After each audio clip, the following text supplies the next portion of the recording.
ഞാൻ ഇന്ന് രാവിലെ പള്ളിയിൽ പോയപ്പോൾ അവിടെ കേട്ട വചനം ലൂക്കോസിൻ്റെ സുവിശേഷം.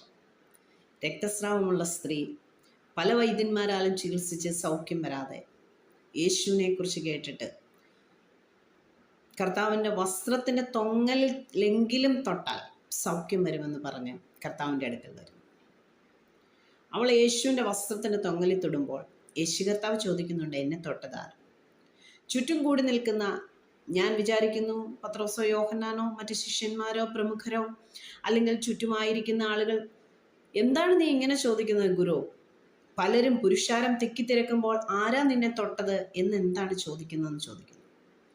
കർത്താവ് പറയുന്നു, ഇല്ല, ആരോ എന്നെ തൊട്ടു, എങ്കിൽ നിന്ന് ശക്തി പുറപ്പെട്ടു.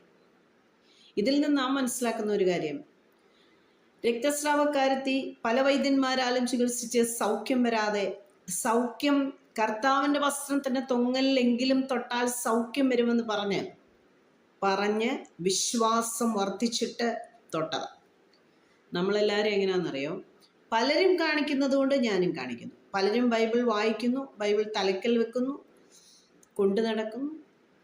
പലരും നേർച്ച കാഴ്ചകൾ ചെയ്യുന്നു, പലരും പല പ്രവൃത്തികൾ ചെയ്യുന്നു, ദാനധർമ്മങ്ങളോ അല്ലെങ്കിൽ വിശ്വാസത്തിൻ്റെ പ്രകടനങ്ങളെന്ന് വിചാരിക്കുന്ന പല പ്രവൃത്തികളും നമ്മൾ ചെയ്യുന്നുണ്ട്. അവർ കാണിക്കുന്നത് കൊണ്ട് നാം കാണിക്കുക.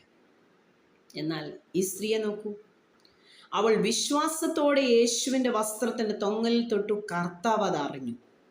നമ്മുടെ ഈ പ്രവർത്തനങ്ങൾ, നമ്മുടെ വിശ്വാസത്തോടെയുള്ള പ്രതികരണങ്ങൾ, നാം കർത്താവിൽ ആശ്രയിക്കുന്നത്, വിശ്വാസത്തോടെ അവനെ സ്പർശിക്കുന്നത്, വിശ്വസിച്ചുകൊണ്ട് അവനിൽ ആശ്രയിക്കുന്നത് കർത്താവ് അറിയണം.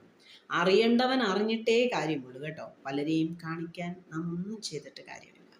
നോക്കൂ, പുരുഷാരം കൂടി നിൽക്കുന്നിടത്ത് തങ്കിൽ നിന്ന് ശക്തി പുറപ്പെട്ടത് കർത്താവ് അറിഞ്ഞിട്ട് ചോദിക്കുക, എന്നെ തൊട്ടത് ആർ? അവൾ സൗഖ്യം പ്രാപിച്ചു.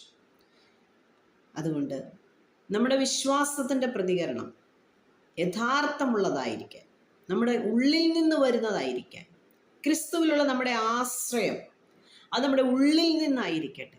നമ്മുടെ എല്ലാ പ്രതികരണങ്ങളും കർത്താവിനോട് നാം പ്രതികരിക്കുമ്പോൾ, വചനത്തോട് നാം പ്രതികരിക്കുമ്പോൾ, അത് നമ്മുടെ ഉള്ളിൽ നിന്ന് വിശ്വാസത്തോടെ ആയിരിക്കുമ്പോൾ തീർച്ചയായും അത്ഭുതങ്ങൾ നടക്കും. ആമേൻ.